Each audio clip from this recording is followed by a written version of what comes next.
शहीद जवानों को आदरपूर्वक श्रद्धांजलि अर्पित करता हूं। उन्होंने देश की सेवा करते हुए अपने प्राण न्योछावर किए हैं।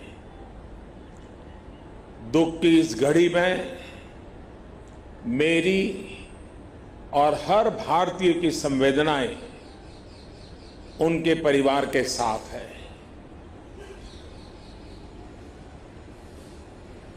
इस हमले की वजह से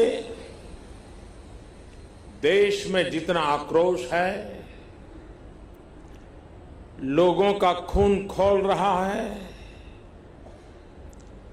ये मैं भली भांति समझ पा रहा हूं। इस समय जो देश की अपेक्षाएं हैं, कुछ कर गुजरने की भावनाएं हैं, वो भी स्वाभाविक है। हमारे सुरक्षा बलों को पूर्ण स्वतंत्रता दे दी गई है।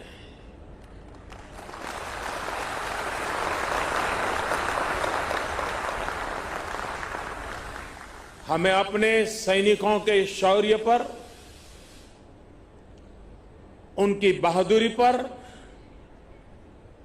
पूरा भरोसा है।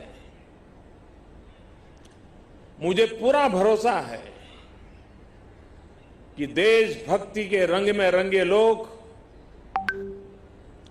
सही जानकारियां भी हमारी एजेंसियों तक पहुंचाएंगे, ताकि आतंक को कुचलने में हमारी लड़ाई और तेज हो सके।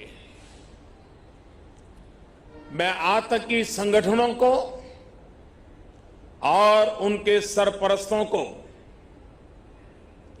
कहना चाहता हूं कि वे बहुत बड़ी गलती कर चुके हैं।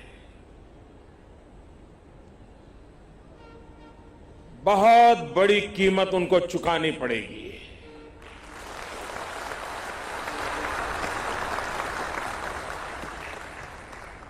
मैं देश को भरोसा देता हूं कि हमले के पीछे जो ताकतें हैं, इस हमले के जो भी गुनहगार हैं,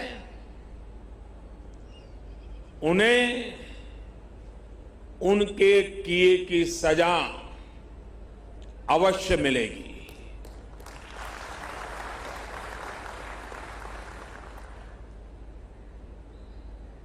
जो हमारी आलोचना कर रहे हैं, उनकी भावनाओं का भी मैं आदर करता हूं। उनकी भावनाओं को मैं भी समझ पाता हूं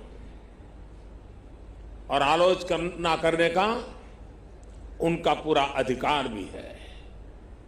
लेकिन मेरा सभी साथियों से अनुरोध है कि ये वक्त बहुत ही संवेदनशील और भावुक पल है। पक्ष में या विपक्ष में, हम सब राजनीतिक छींटाकशी से दूर रहें। इस हमले का देश एकजुट होकर के मुकाबला कर रहा है। देश एक साथ है, देश का एक ही स्वर है और यही विश्व में सुनाई देना चाहिए, क्योंकि लड़ाई हम जीतने के लिए लड़ रहे हैं।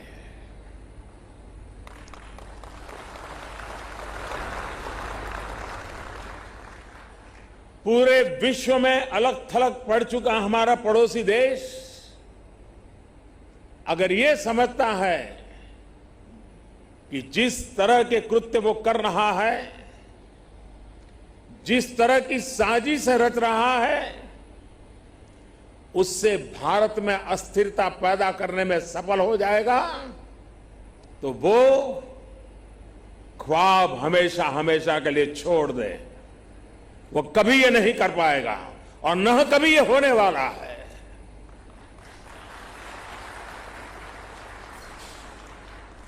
इस समय बड़ी आर्थिक बहाली के दौर से गुजर रहे हमारे पड़ोसी देश को यह भी लगता है वो ऐसी तबाही मचाकर भारत को बदहाल कर सकता है, उसके ये मंसूबे भी कभी पूरे होने वाले नहीं हैं।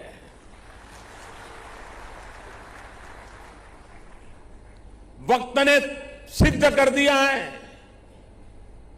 कि जिस रास्ते पर वो चले हैं वो तबाही देखते चले हैं और हमने जो रास्ता अख्तियार किया है वो तरक्की करता चला जा रहा है।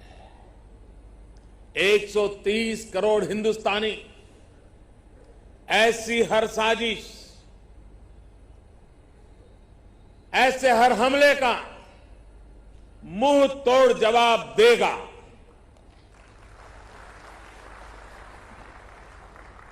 कई बड़ों देशों ने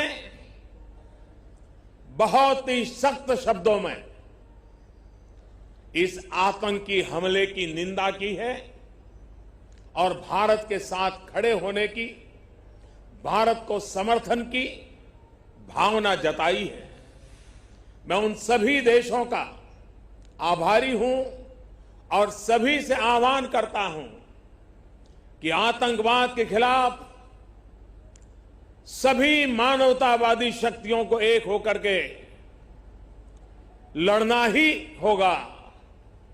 मानवतावादी शक्तियों ने एक होकर के आतंकवाद को परास्त करना ही होगा। आतंक से लड़ने के लिए जब सभी देश एक मत, एक स्वर, एक दिशा से चलेंगे तो आतंकवाद कुछ पल से ज्यादा नहीं टिक सकता है। साथियों, पुलवामा हमले के बाद अभी मनस्थिति और माहौल दुख के साथ आक्रोश से भरा हुआ है। ऐसे हमलों का देश डटकर मुकाबला करेगा, यह देश रुकने वाला नहीं है। हमारे वीर शहीदों ने अपने प्राण की आहुति दी है और देश के लिए मर मिटने वाला हर शहीद दो सपनों के लिए जिंदगी लगाता है। पहला, देश की सुरक्षा, दूसरा, देश की समृद्धि। मैं सभी वीर शहीदों को उनकी आत्मा को नमन करते हुए, उनके आशीर्वाद लेते हुए मैं फिर एक बार विश्वास जताता हूं कि जिन दो सपनों को लेकर के उन्होंने जीवन को आहूत किया है, उन सपनों को पूरा करने के लिए हम जीवन का पल पल खपा देंगे।